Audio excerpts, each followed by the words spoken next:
Hello and welcome to the Mentor Maya 7 YouTube channel, where we seek inspirational people to talk to use their ideas and their experiences to benefit the whole.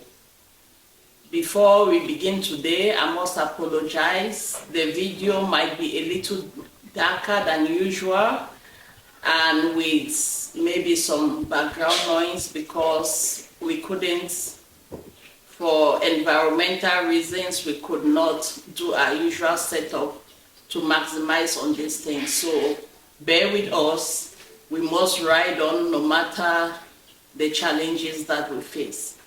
So as most of you know, or if you didn't know, I had come to Cameroon this time to run a children's book club to help children learn how to read and improve on their vocabulary and their confidence, self-confidence in education and in life. So it is but natural that before I leave, I would like to talk to some teachers so that we should get to the roots of what our challenges are as a nation and as a continent, and to look at the possibilities that we have in improving our outcomes.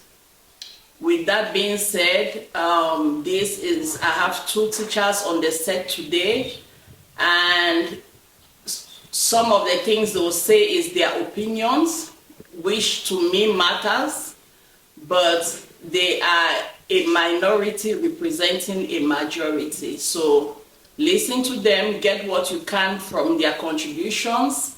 If you have other things to add, they are welcome in the comment section, and together we'll put our heads together to see how we'll go from here. So let me give them an opportunity to introduce themselves. You guys are very welcome. Could you introduce yourselves, please? Thank you, Mentor Maya, for this opportunity. I'm Nebo Melvis Ayambi. I'm a grade 1 teacher currently teaching in Douala. I'm happy to be here. Thank you, Mentor Maya. Thank you, you're welcome. And you, please? I am Comfort Ayub. I'm a secondary school teacher, and I've been teaching for almost 20 years.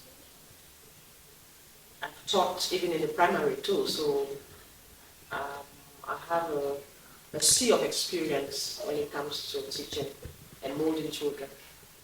Okay. You're welcome. Thank you. All right. I must underline, they are both part of my family, and what we're discussing today is like in a family setting. So to begin with, let me offload my mind with what is currently going on with our children in Africa that I've observed. Our children these days are heavily focused on physical things, on their physical appearances, what they wear, probably because they watch too much television and social media. The way they walk, the way they talk, the way they even dance is a reason for concern. I don't know if this is your observations, and why do you think it is so? Well, because the most constant thing we know, is change. Change has come, and we have to accept it. However, we have to fit into that change. We have to try to bring things that will bring a balance to the lives of the children. Okay, yeah, they are focused on a lot of the things that they see. But we know that life is not, a child cannot be molded only from what they see. A child is molded by so many other ways, and that begins from the house. So I would like to focus on the house, the home where that child is growing. That's what you mold that child better than what they are seeing out there. So it's a parent's responsibility to me to mold their children properly. If you want me to continue, I can explain further. So I think when a child is born and is growing up, the parents have to first of all train them in the way they should go. Even the Bible says it, train up your child in the way he should go. When he grows, you'll not depart from it. Yes, I know, even from when they are little, they start watching those things that can influence them. But what do you do at home that the child sees as well? So the child sees things on TV, he sees things from neighbors, he sees things in school or at home. What does the child copy?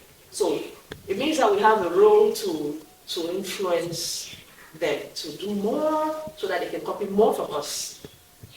What does that also mean? That we need to spend time with our children. So that's the one important point I want to underline. Time. Quality time with family. It is a must. If you don't spend time with your children, the society will raise those children. Okay, I need to continue later. I'd like to hear maybe what Melvis has to say. Okay, still based on the points my senior colleague has said, elaborated most of the points. Myself, I'm in the same line. Nowadays, they say the world is Android generation. You see many of our children, they want to be up there from what they watch from TVs, TikTok, Facebook. They want to imitate those celebrities. But like my senior colleague just said, it's the parent responsibility to back at home. We know we need to balance everything, but we as parents, we need to orientate our children back at home. That with the world at large, with the changes that are at hand, we need to follow our footsteps. We need to tell our children back at home. They say charity begins at home. You need to tell your children what they are supposed to face in future, their challenges. They should not always focus on their dressing, their hairstyle, and most of their time they spend on Facebook, having good phones. All those things are essential in life, but the main thing is they should focus on their education. Aside of that, they must focus on their education, and you are the parent, as a parent too. We should not always focus on, like we said, we are out there to look for the money to sponsor the children back at home, in school, but we need dialogue. Like my senior colleague just said, we need to spend that time to discuss with our pupils or our children back at home. Yes. Okay. All right. I agree with what you say. And the first responsibility is a responsibility at home. But apart from the time a child spends at home, there is also a lot of time spent in school. And this is the second point that I want to make. Abroad, we have traveled and we have seen how other places operate, how other schools operate. When there is a Christmas festival time with festivities or whatever thing they are celebrating in school, I have seen that in other places you have talent shows like maybe drawing competitions, artwork. Some other groups, they go out for charity and raising funds to give. They raise funds with their whatever, with their products, their charity, their artwork. They bring it to give to charity. You have those that are doing they are doing shows on artistic stuff like music, piano playing, and things like that. It worries me that yet in Cameroon and greatly in Africa, the majority of Africa, we have these festivities, and the only thing that overcrowds the days is singing and dancing. Yes. And these children are so young, we are not like the talents that are in Africa is unbelievable. But we just put everybody in the same box. And the frustration for me, I know the government cannot do too much. First of all, what we pay as fees or whatever to the in government schools is very minute to think that they'll be able to do much with it. But for the private schools, why is it that we think that the only thing we can have going on is singing and dancing? And maybe play music, the chair dance thing. And this has been decades. Since I was a child, it's still the same thing. What is going on with the system? What do you think?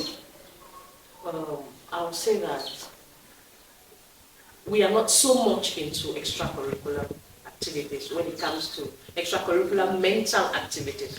Mm-hmm. We are in extracurricular physical activities like football, handball, volleyball, sports, okay, and dance, and music. We are known for that. Even in our nationally, you see that we're good in football, in sports, and music. So I think it's kind of, when you say music, what part of music? We have different brands of music in Cameroon and in Africa as a whole. I just mean music generally, singing. We love music and dance. So I'm thinking we are focused on that because we see it a lot. And then the school system probably has not added into their curriculum these extracurricular mental activities. That means we are going now back to the school system. That means we have to deliberately bring it up, that we should put these activities in the curriculum. That students, we have arts in school. We have clubs that do reading. We have book clubs, arts club, drawing, and other forms of arts. We have music, yes, we have dance, sports. There are different clubs in school that do different things. Even science clubs that learn how to do experiments by themselves and stuff like that. Okay. But it's probably not in the primary level, because most of these activities you see that children do are mostly at the primary level. At this level, they don't have those clubs. Mm-hmm. But gradually, it's coming up. For example, I know schools now that do agriculture, that teach also how to do business in primary level. Mm-hmm. So I think with time now, during fun activities, they bring those. I've seen actually some people showcase their agricultural products, mm-hmm, and the things that they've learned to do by hand, handicraft. Okay. Yes, so it's happening, though not a lot, but it's already happening gradually. It means that we need to promote it, mm-hmm, yes, so that many more schools and many more children will be interested in those things. Mm-hmm. All right. Okay, still on that, at the level of the primary, the extracurricular activities are there put in place. Now it is based on the school, the institution in particular, and the environment too. At a certain level, for my 7 years experience where I'm teaching in Douala, it's like when we talk of the handwork that is manipulation, we have to educate the parents first. We have to tell them the importance of, you put a child in the classroom, you ask a child or the pupils to bring materials for you to teach them how to knit, needlework, that is under home economics. We need to educate the parents. They need to be aware before you have to teach their children. If not, when you give the information back at home that maybe they should bring this material without letting the parent knowing about it, is going to be like that institution is after money. It's a very big problem that we have been facing at the primary school level. Not that those things are not put in place, like my senior colleague said, we just need to put effort and we promote it. Especially we need to educate parents first. The parents need to be educated on the importance of asking a child to knit Asking a child like try to compose music by yourself. Right. Yes, because like maybe you say they should bring some materials to manipulate or to perform. The children back at home, their parents will ask them, what did you study in school? They want to only hear about writing, Yes. writing. They don't want to hear Wow. that. They will come and query the authorities in school. They will come and query the administration and give complaints about you that you are spending your time only singing Yes. or dancing Yes. or doing needlework, things like that. It is a very big challenge that we are facing. The government has given an upper hand for that. Even agriculture is being practiced in school, but we need to educate the parents first. Wow. That's sad. That is really sad. I'm saddened with this answer because I would not have expected that answer that the parents are sometimes a stumbling block. Meanwhile, education is holistic. Education is seriously holistic, and the entire rest of the world has already been on that point long ago, and we're still struggling to get there. Dear parents, our children cannot just read and write and memorize stuff. We need to expand, we need to get into other things. There are too many talents to try to start to elaborate, but we need to know that our children are talented, and the earlier we see what they are talented for and they are built for and what they are passionate for, the better for them. So they don't grow up to be miserable humans, just wearing suits and going to offices without liking what they're doing.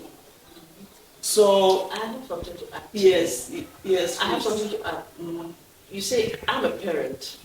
I can give you my experience from, this kind of lapses. Yeah. Even as a child, my own parents will not let me do some things, extracurricular things, and they will not let my brothers do some other things, like play football. And then along the line, they discovered that other children that played football that became professionals and had a lot of success were probably allowed to do those things, and they deprived their children. Now, my brothers that I'm talking about, they learned that lesson, and they allowed their children to do what they want to do. And the children are excelling in football. And then my daughter was very good in arts, but my husband didn't think she should concentrate so much on it, which is good because he wanted her to have an education. But this thing came in her, we didn't put it there. She just realized that she needs to be doing something. She's always either painting or knitting or sewing, always doing something with her hands. We realized that you can't stop her. If you stop her in one thing, she goes to the other. And before we knew it, she was making thousands of dollars, selling her paintings at the age of 12. So, we tried to stifle her, but someone helped her. Someone helped her to orientate her without us knowing. When we knew, we were very happy, but we were happy that it became a success. I think parents should actually give their children a chance. These things, see, I don't know how to paint, I don't know how to do all those things, but she knows. Nobody taught her. It's a talent that God gave her, so we should not stifle them, actually. Yeah. We should let them exploit. Yeah. Yeah. Yeah. They exploit until they stumble on what They know how to do best. Yes. But Yes. at the same time, they must be studying Yes. at school. Yes. Yes. And that's right. We must insist. We are not saying that the education is not important. As we've said it before, knowledge is transferable. But the talents maketh a person. Your talents maketh a person. It makes you. But then the education is always something to fall back on, and it's something that you use to make your talent flourish. So let's get to education. It's a big problem. I'm glad Miss Negbo is here. She's taught for 7 years, as she said, and she has worked at the stages of where we start building what? Words, phonics, yes, and syllabification. and they go through you and they get to our other teacher here, Mrs. Ayok. Why do we have so much problems with reading, writing, the writing as in spelling, or even expressing, like, you know, like we are used to essays. In Africa, we write a lot of essays. But even so, you'd see a child in Form 3, Form 4, they still give skeleton answers to questions. You have to tell them. You have to ask other questions for them to expatiate. Meanwhile, at that stage, it should come naturally. And then we have problems, terrible problems with spellings. I've seen university graduates, doctors, and when they write and you read it, and it's not always like it's my phone, a typo or something. It's just like bad English. What is the problem? I'll start with you, since you are teaching this section of the phonics, building words from scratch. What is it? Okay, Minto Maya, thank you for this opportunity once more. Like I said, I've been a primary school teacher. This is my 7th year. I had experience. I think, let me talk on the part of spelling first. Okay. Because it's from the base and the H2 matter. You know, in the primary school level, which is from primary 1 to 6, before, to us the Anglophones, we had class 7, which was primary 1 to 7. Mm-hmm. Now the work has been compressed to 6 years instead of 7 years. And these 6 years before a child begins class 1, as the government stipulates it, the child must be 6 years old in class 1. Now, based on that, if your child is being enrolled, I will start with class 1 because nursery is a 0 level. Nursery is not a school, it's a 0 level. We start building up the children from class 1. Now, if a child is being enrolled in school, maybe at the nursery level, you come and put the child in school, that the child is 3 years old. Yeah. Maybe in nursery 1, 4 years old in nursery 2, and entering the 5th year is in class 1. At that level, the child already had a problem because the child is not up to the age. Because the normal age here to start primary school, class 1, is 6 years old. Right. At that level, if that child meets a good teacher, we know they say there are teachers and there are teachers, which I will not lie, there are teachers and there are teachers. If that child or the pupils meet a good teacher at that level in level 1, that is trained for primary, because some teachers are being trained only for nursery. Others are trained for both nursery and the primary section. Now, it depends on the teacher now, how the base the teacher is going to start with by teaching the child or the pupils the alphabet.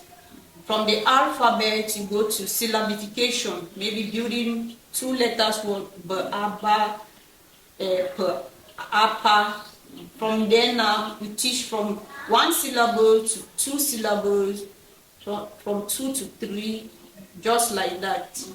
Yes, and from that level, the child will pass through class 1 and go to class 2, which is still the same thing, but there's a slight difference because they have the same material that is being kept for the children at level 1.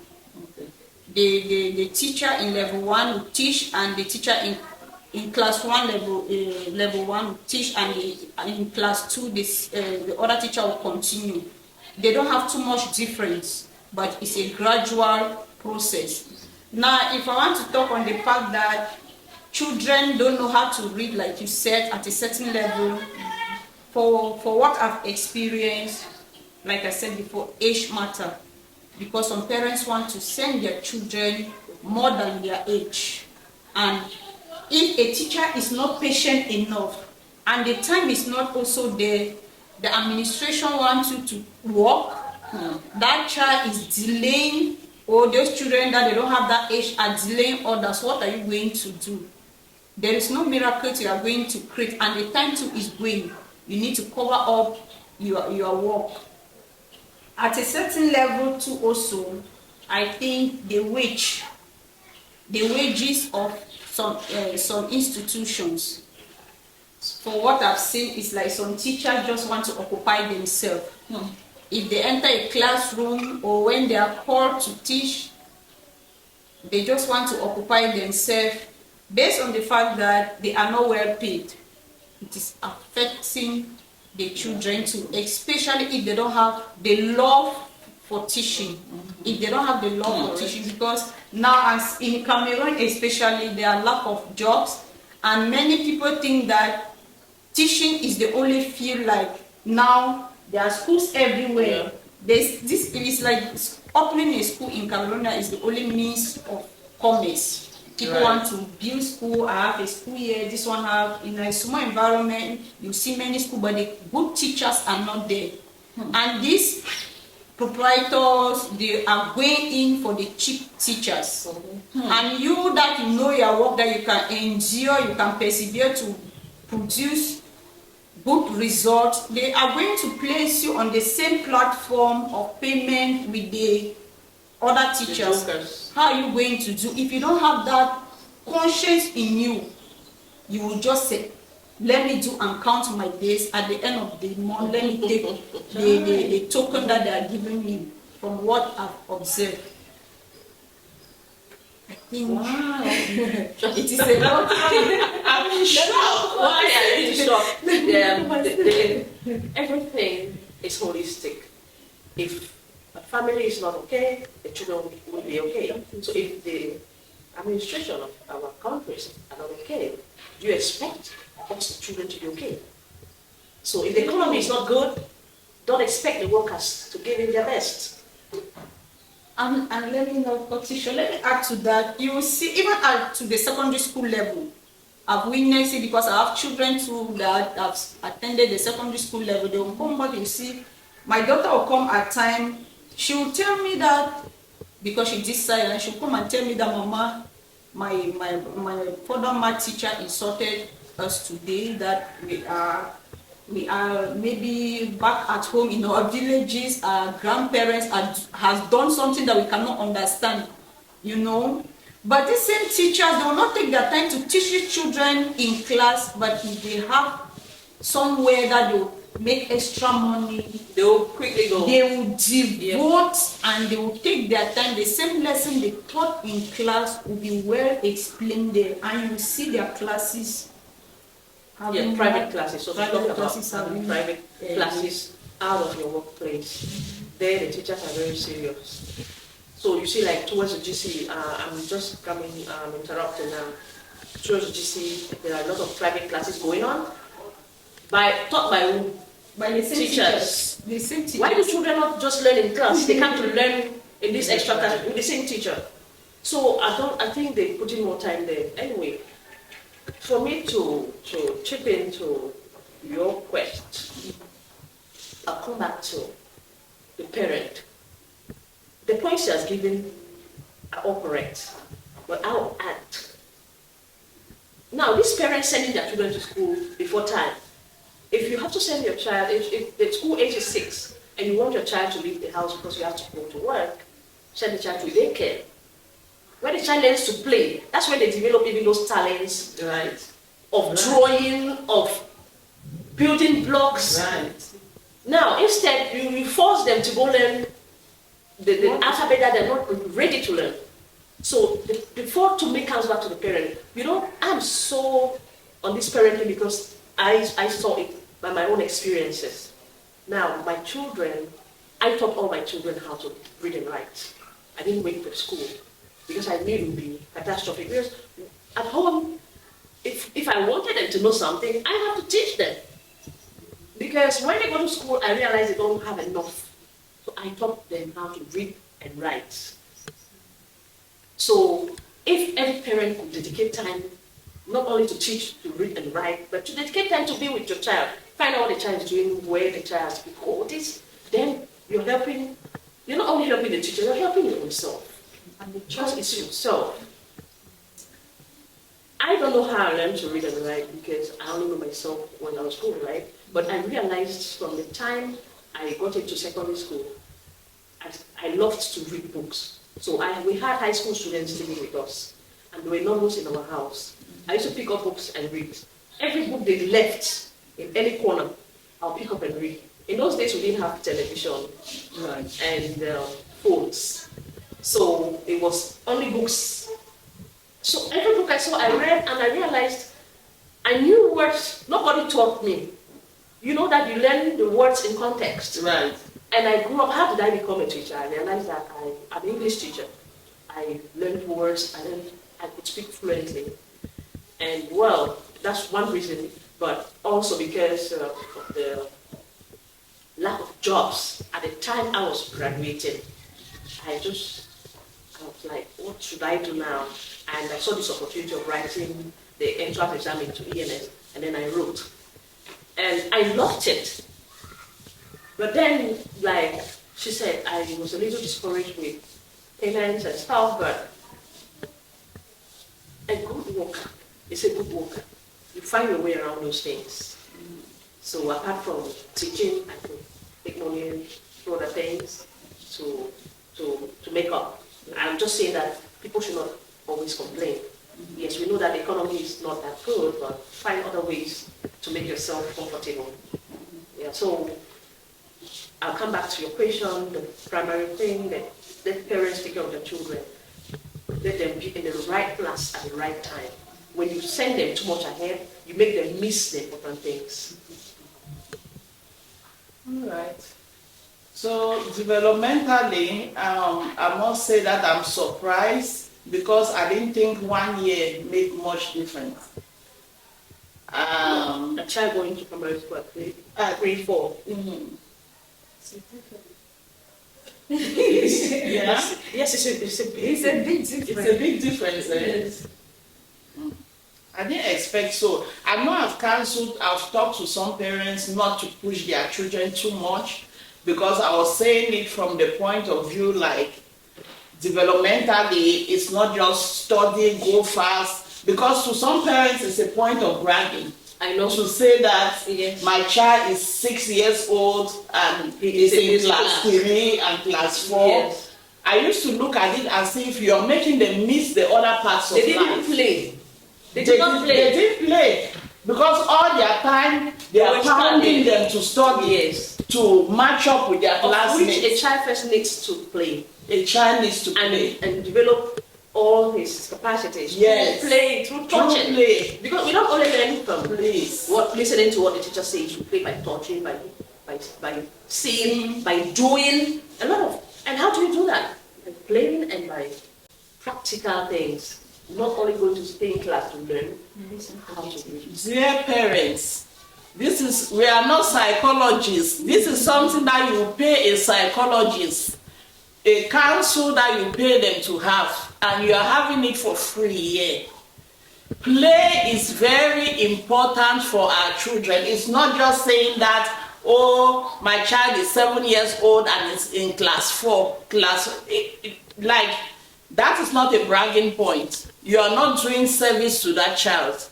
Children need to play, they need to grow with their age and the activities.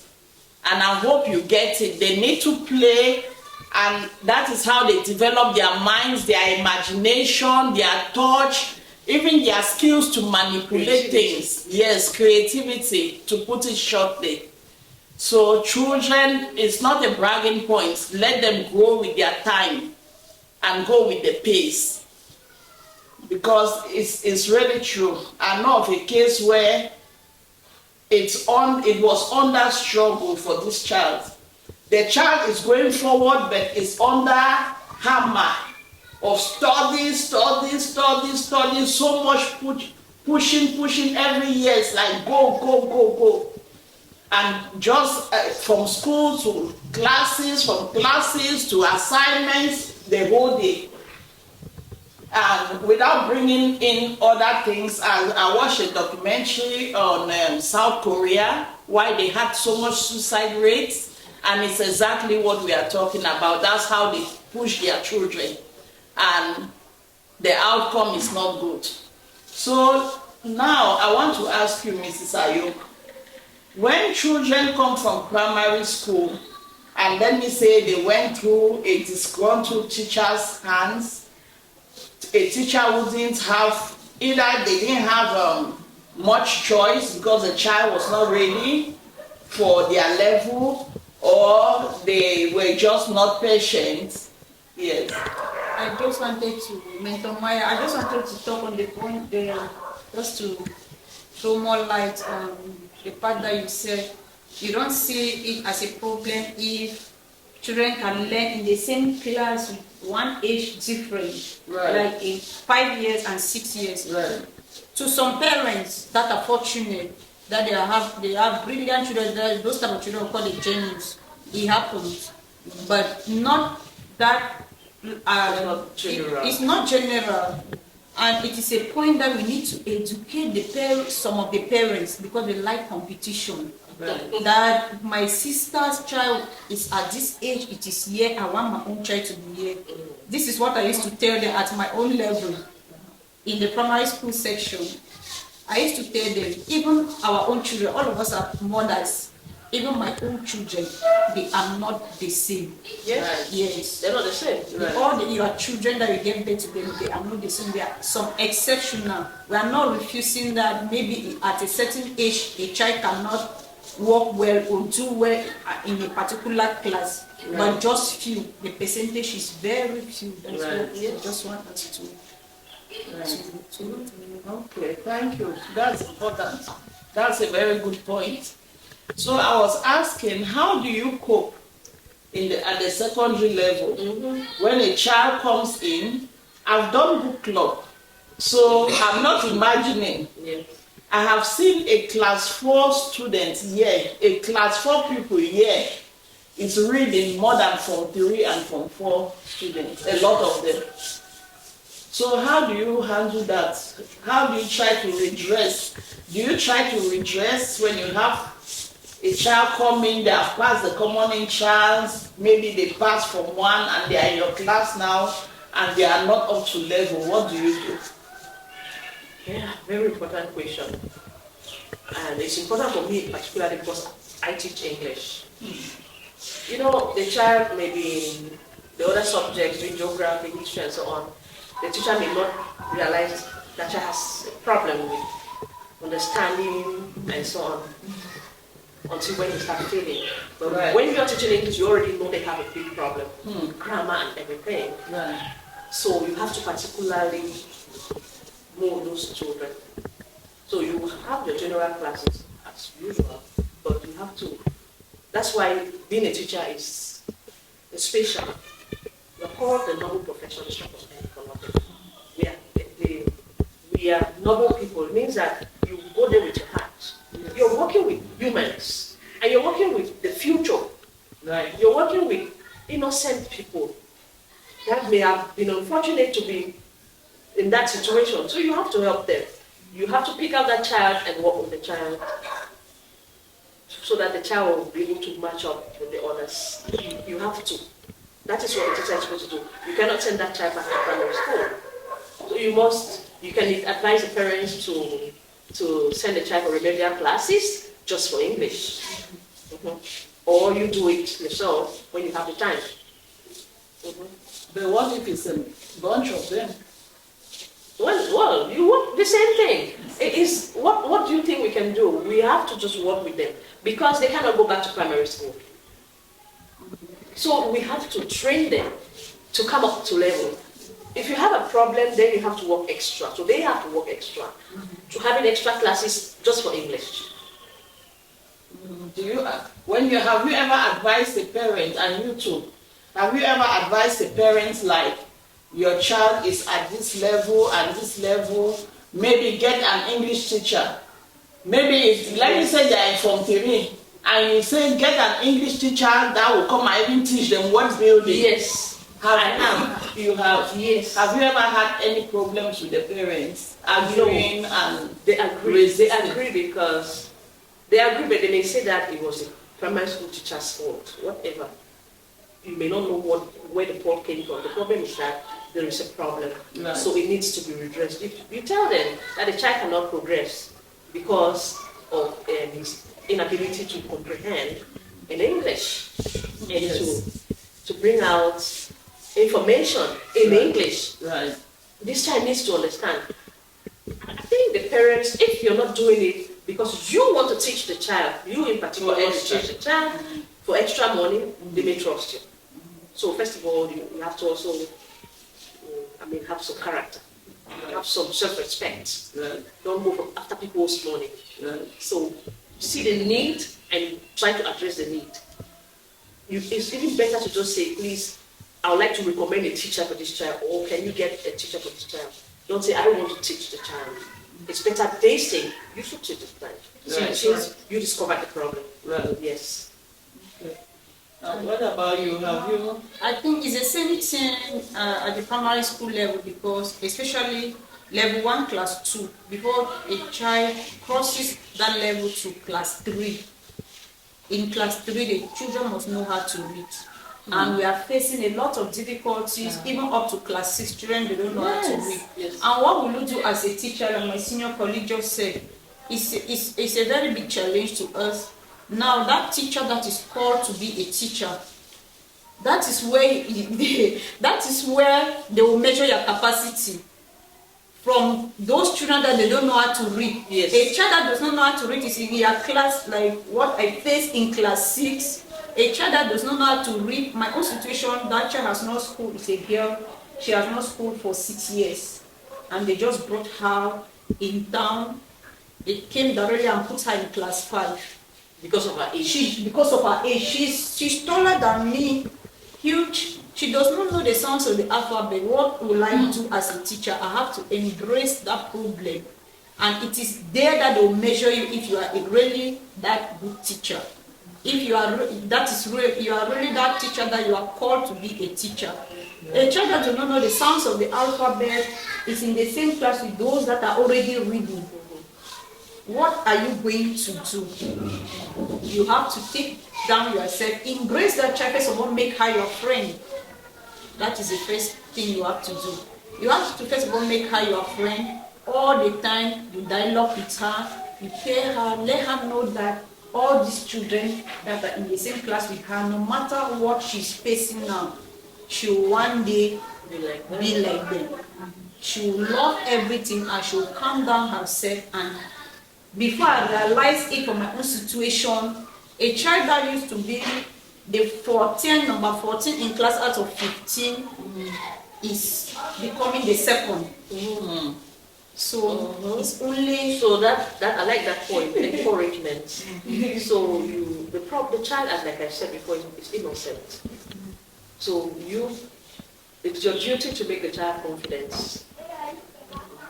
it's from those weaker ones that will really measure your work, your capacity. Not that you have to work with those that are already having 18 average. How are you going to work and somebody that was having 5 average to have 10 or 12?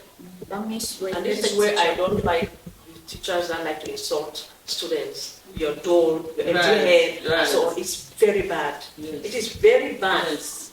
Because when you break their confidence, Then what are they they supposed to close build on? Yes, they become discouraged and look at themselves like nothing. Right. We have to, first of all, nobody is empty-headed. You Yes. don't say that. Yes. The child may not know how to do this, but has talent somewhere else. Why don't you try to build the child and then discover their talent, discover what they're good at? Yes, we need to encourage students, pupils, students, whoever. We need to give them a lot of encouragement. And then I realized also, you don't know where the child grew up. And some children, their homes are nothing to write home about.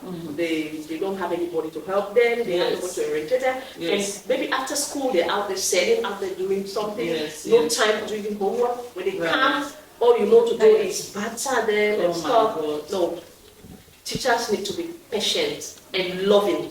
You're a parent to those children. You Yes. spend almost half a day with them. They are your children. Love them. Yes. I'm emotional because it's true. I'm a nurse, I'm not a teacher. But the teaching thing But is this book club that I had here, in a matter of 2 weeks, I could already point people's weaknesses. I know this person is weak like this person has this character, this one will not stay quiet. When it's time to read, I already know that you come and stand by me. Because I already know they will not sit quiet. So I'm a little bit emotional. Teaching, frankly, like nursing, it's not something that you go there for the money. You have to go there with your heart. You have to have that calling and develop patience and develop a liking for the people you are dealing with. Let me tell you what happened. I traveled abroad to Russia, and then I went to volunteer in a school. After volunteering, I was taken to work. Immediately, I was made a supervisor. Why? Not because I knew how to talk more than, but because I had love for what I was doing. I took the problems of the readers or the learners like my problem, because I was teaching, at that time I was teaching English at the primary level. So it's a kind of system where you teach every subject in English. So I was supposed to teach every subject in English. They are Russians. Well, it was an international school with so many nationalities. So a lot of children came to school without English. They came with different languages. So you have to, no matter the age, you have to build them to be able to speak English and then teach them. So you have to do it. Yes. So I had developed that already here. It was so easy for me before I knew the authority supervisor in a foreign school. So I want to say that you want to make money. Yes. You don't run after money. Right. You give your heart to what you're doing, and God blesses. Yes. Well, I would say the bottom line is, if you are not a teacher, don't go into the profession. Don't go there, yes. Because you cause harm. Yes, you cause harm, you destroy lives. You destroy lives. You destroy lives. You destroy lives. Take away somebody's self-confidence and Yes. nothing. Yes. I was in lower seat when I came through this teacher, Mr. Langmia. He's from Bali, Cameroon. And I met this man and my life has never been the same. He was a literature teacher. The way he used to deal with us, it's amazing to say that I've loved literature from that. I liked literature before, but when I met him, I fell in love with literature. And I'm sitting here like this, I'm a lover of literature because of that man. And it's the same thing. Another one will come and instead do the negative, destroy somebody's life. So I'm still going to insist on this point. Is there a staff meeting, especially, I'm insisting on English. Thank God I have the two right people. An English teacher and one that builds their language from the onset. If you cannot read English, I understand how you're supposed to read history, how you're supposed to do geography and stuff like that. Everything now, even medication. Instructions on how your mother or your father needs to take medication is written in English. You need to read and understand. So, how do you guys have like staff meetings where they evaluate performance and they give recommendations and continue learning, like studying to improve your skills? Because it's not, the parts of the people who can read and are excelling is too minute as compared to the general population. And the spellings, when I was coming, I wanted to do spelling bee competition. When I got here, I was happy nobody signed up for it. Because day-to-day spelling words, yes, we will not have gone anywhere. 4-letter words, And we played Scrabble. If you look at the words on the Scrabble board, you'll be disappointed. It's hard. It's something like and, went. Nothing more than that. So, with the teachers, is there some type of continued education after evaluation? If they evaluate you and you are not working up to par, like your students are not up to par for their, do they send you for more training? Do they give you a reproach letter to work harder, or what is happening? Because it needs to be addressed somehow. Oh, okay, to us, the teachers in the primary school level, Yes. we have seminars that we attend. We have seminars, and we have supervisors, like the heads that they go around, and if they see that in your class the children are not really performing well, like when it comes to reading, they will ask you, the teacher in particular, you have to stay back with those children, create time to stay back with those children. Like my senior colleague said, you have to, even during your break time, I've done it, to take some, is these children, you stay back with them, create some time to work with the children. If it is for the teacher herself, is it for the teacher herself? It's for, yes, to train the teacher so that she can be able to teach better, for better outcomes.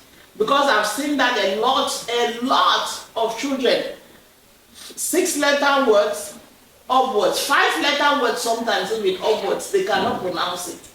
Which implies, does it, the cost, is the cost coming from the teacher? I'm assuming it's coming from the teachers, because these children did not come from one school. The children I worked with, they came from different schools, government, private, and so it's a general problem. Okay, let me say something. Yes. We have departmental meetings.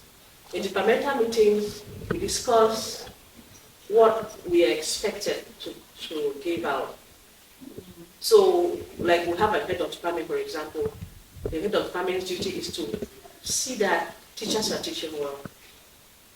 If there are lapses, this head of department has a right to report, to first of all correct you, to try to direct you, and if you don't want to do your work properly, then they have a right to report you to the administration. So, yes, there are remedial things. Not that you're sent to a school again, but if it's that you don't know, because truly some teachers don't know, you may be advised to have some studies. Study, look for time and study and improve on yourself. When I was teaching before, like I said, abroad, every year or two you have to bring in some certification that you did something extra in the field of education. Because times change, things change. You need to also be empowered with the times. You need to study something, learn. Yes. So in Cameroon, I just know about the departmental meetings and the fact that we as a department, you have to watch over each other. The administration has its eyes on us. And if you don't deliver, you know the first person that will disgrace you? The students. You don't know if you're in class and you cannot. The students will disgrace you. So I think from the fear of disgrace from your students and from your colleagues, because let me tell you, if you don't know English and you're teaching English, your colleagues will know. So you'll be disgraced. So the good thing is I see a lot of teachers going back to school while they're teaching. So I think they try to help themselves. But it's not like this, the government. The government will not force you to go study. No. You have to do it for yourself. Which normally it still doesn't translate to delivering. Somebody it might, because do you know why? In the first, I think I'm glad you said that. First of all, we have a problem in Cameroon. I want to be frank with you. She said it before. So I'm going to teach him because that's a readily available thing they can do because of job scarcity. So it is in the course of teaching that they discover that they have lapses because it wasn't really what they wanted to do, they just wanted money. So at one point they realized they need to sit up so they can now take it seriously, not only to look for the money, but to actually deliver so they can work extra, they can study further. So let me ask you, I had wanted to find out, you have taught here in Cameroon for many years. Yes. You traveled abroad, you've taught abroad. Yes. What is the difference? What is the main, maybe like one or two main differences? Because I won't, let me not get into this, it will be too long, but I've noticed when I traveled with my son from Cameroon to Germany, the differences were so bright I could not even hold it. I used to look at the things my son is doing in school in Germany and I would cry. Even when it comes down to reading assignments and stuff like that. So what are the major differences, like one or two, that you've seen that impacts our outcomes, that our standards in English, yes, it's not up to par compared to children abroad. It's true that we have pidgin language here. We have pidgin language here, we have French, we have dialects. You've answered the question, that's one. Yes, really? Okay. If it comes to teaching, to English, we are multicultural here. In England, it's English. Yes. In France, it's French. Yes. In America, it's English. I know Yes. that they have Spanish, but not so much. Right. Here we have so many dialects. I may not even speak what she's speaking. We come from minute division, but we may not even speak the same language. Right. So we already have a lot of barriers with English. So if the one challenge we have here is multiculturalism, and another challenge is discipline. Discipline in our work ethics. We are not too conscious here of work, in the sense that, like we said, some people went to work because they wanted money. Yes, I know everywhere in the world people work for money, but I also know that the administration, the way the administration is structured will determine how people work. You have worked abroad. When you go, what do? You clock in. Mm-hmm. You don't lie, right? You actually press a button and it shows what time you came. Right. And when you left. So here, some teachers will not even go to school. Those days they don't go to school, what happens to their children that they're supposed to be teaching? Right. There'll be lapses. So we have disciplinary problems. Mm-hmm. I mean, teacher discipline, not even student discipline. Right. And then we also have even problems with the students because some may want to do stuff to help their parents at home instead of being at school because of financial difficulties. Economy plays a great role. Yes, students, a lot of people are on their own. They study, they have to work to pay fees. I know that abroad people do it, but we know that the structures are different. And not when they are still laying the foundation. Right. Yes. They all at the university students have to work and they go to school. But here, there are so many children that don't even have food to eat, not talk about going to school. So by the time they have the opportunity to go to school, at a certain age, they don't know a lot of things. So a lot of things play into economically, like I said, discipline, environment, everything plays a role. We cannot compare ourselves with the people abroad there. Their structures are already so much in place. Like in my school, everything we need, no child will lack a book. Here, you're teaching a child English, the child has never seen, he hears the stories. I watched you reading stories to the students. There are words they hear they've never seen. But But these children have the books right in front of them. They have the computers in front of them with all those words. If I say hair, I say hair or hair as an animal, hair. I'm talking and I'm saying the words and the picture of the word. I already know. But here, they only hear people saying those words. They don't even know what those things mean. And then it's mixed with their dialects, it's mixed with other languages. It's a little bit challenging. We cannot compare ourselves, but we need to improve. So our children, my recommendation, I don't know if you've gotten to that, lest I forget, my recommendation is for children to read books. That's my next point I'm coming to. Okay. Because if I don't have the opportunity of knowing something, then the books. Just take a book and be reading. Reading and developing your vocabulary. That's my next big challenge.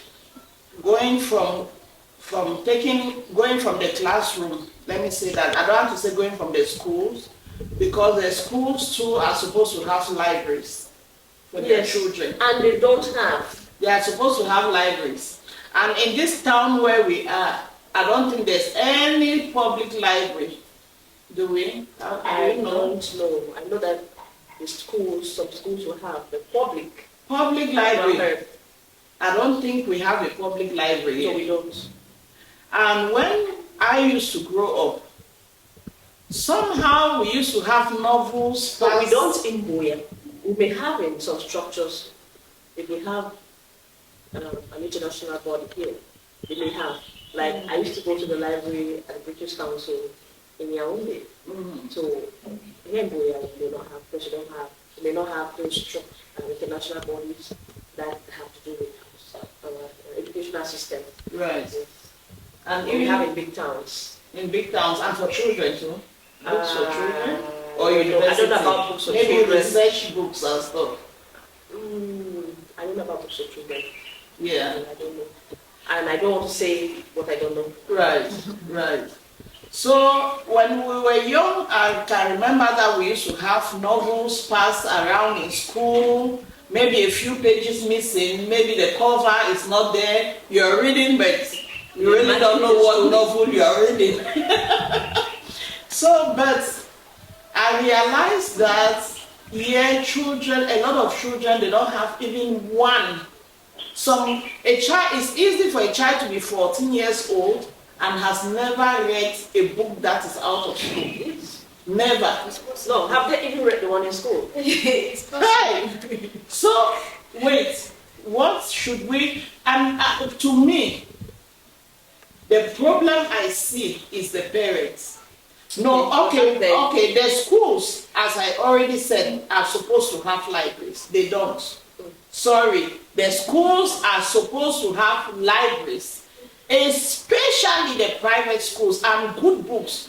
There's a child that made a statement that they have some books in their school, but that the books are horrible. None of the stories are good. So maybe there's a private school in Buea that has books, but one or two of them, I don't care. But again, I'm saying, on the other hand, I see the parents as an issue, because twice I have offered free books. Because if I had offered a shoe, as I have a size 22 shoe for a child, maybe the first parent who saw that would have said that I'll take it for my daughter. But if it's a book, they don't care. So it's a problem. We agree it's a problem. What can we do about it to make sure that children have books in their hands?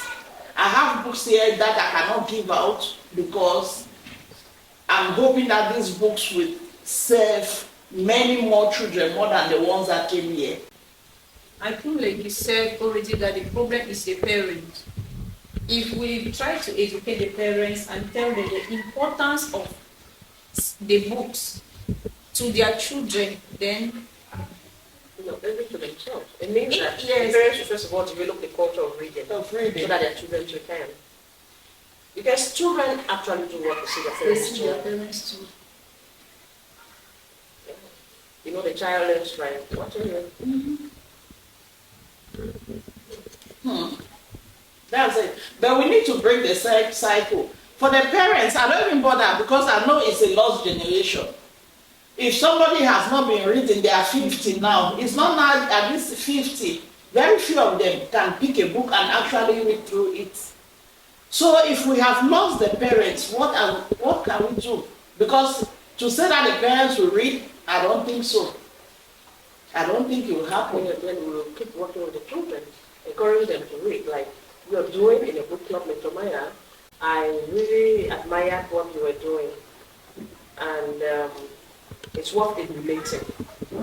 I know that there are a lot of classes going on during holidays. We are almost special because it wasn't just about remedial classes, but you wanted them to enjoy reading, Right. which is what will help them to discover those things we are trying to make them discover. Right. Yes, so what you're doing is already A solution. is a solution, is an eye-opener. So we should do a lot of book clubs. Yes, we should do more of them. So it should be Not necessarily during vacations. a community thing. Yes, and not necessarily during vacations. Maybe a book club that's always there. And you always come to it. Right. No matter the time of the year. Right. And before you know it, they're into it. Because Yes. it's like a seed. You plant it, and you don't expect it to become a tree Right. one day. Right. Just let it be. Yes. Water it. Right. It will grow. It's a good thing you're already doing. So it will happen. Which gradually, which is better. Okay. So as a community, I think what we are saying is it's something that we have to take it as a community.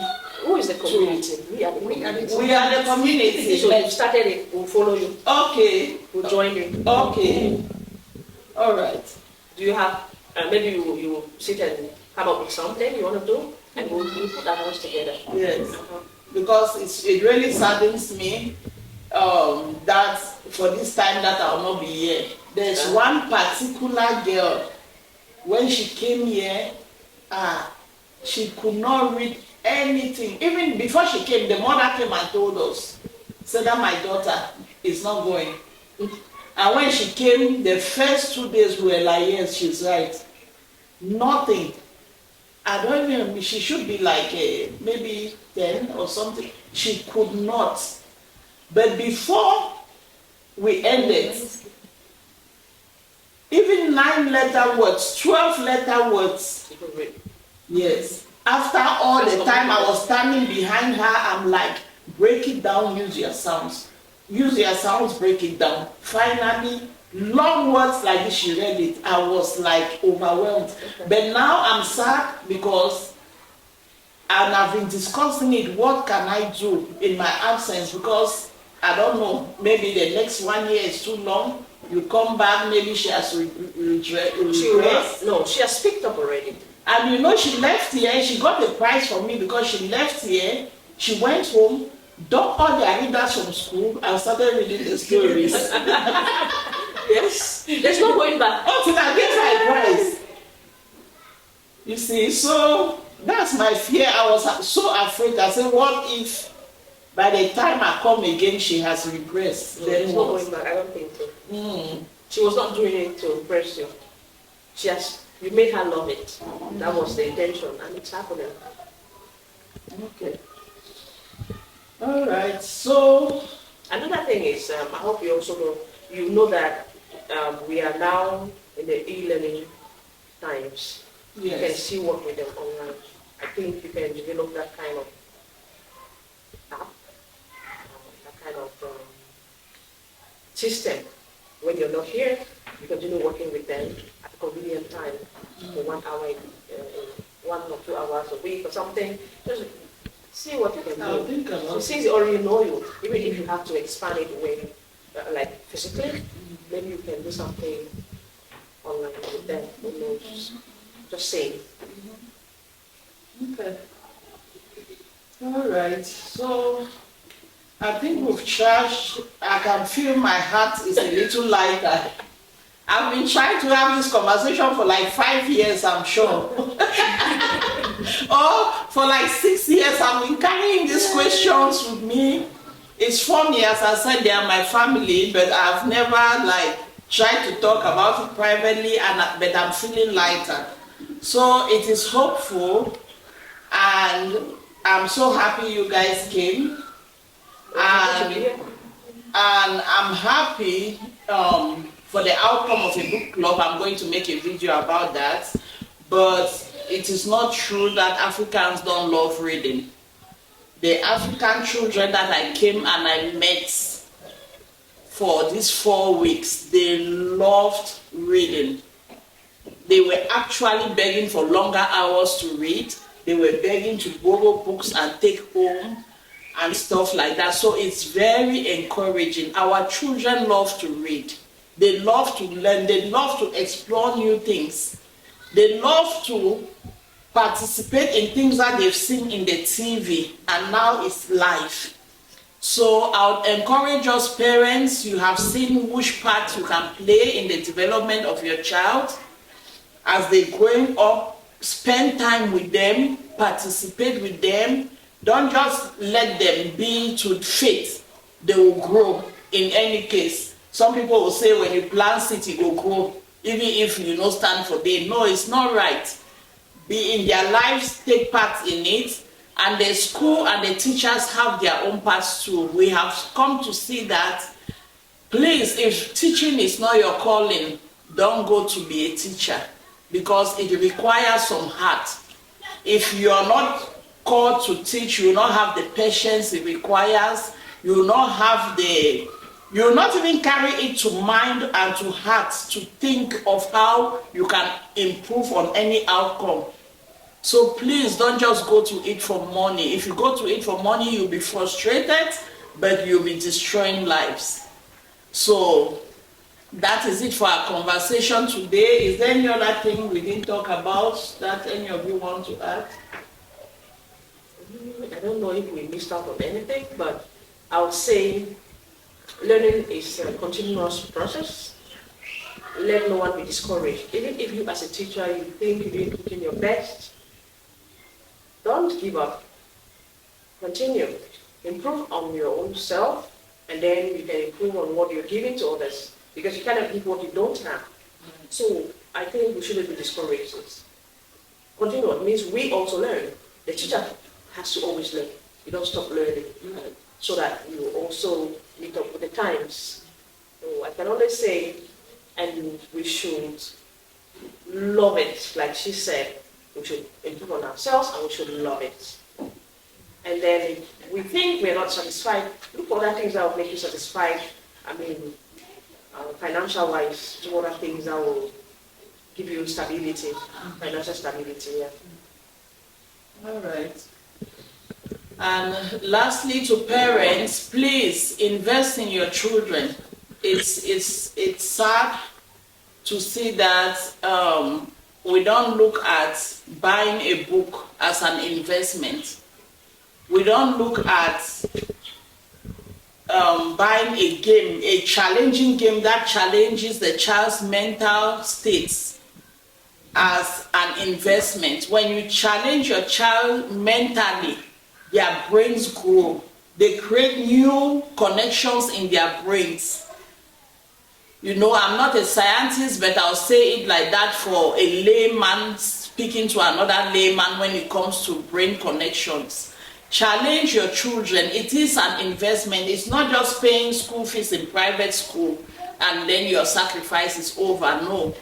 Please sacrifice some things. You must not have all the shoes and the bags in the world. Sacrifice for your children. The parents, the fathers, please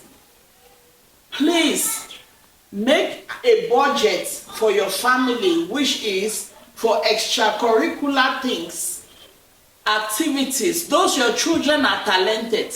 There is a lot of things that they are able to do.